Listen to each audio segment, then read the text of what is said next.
Ready to ditch the check cashing lines and get your money faster.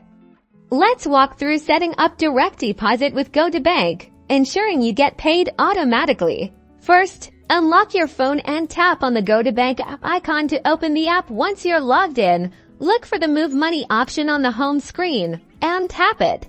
Now you will see different options, including direct deposit. Select the direct deposit option. This takes you to a screen with your account information.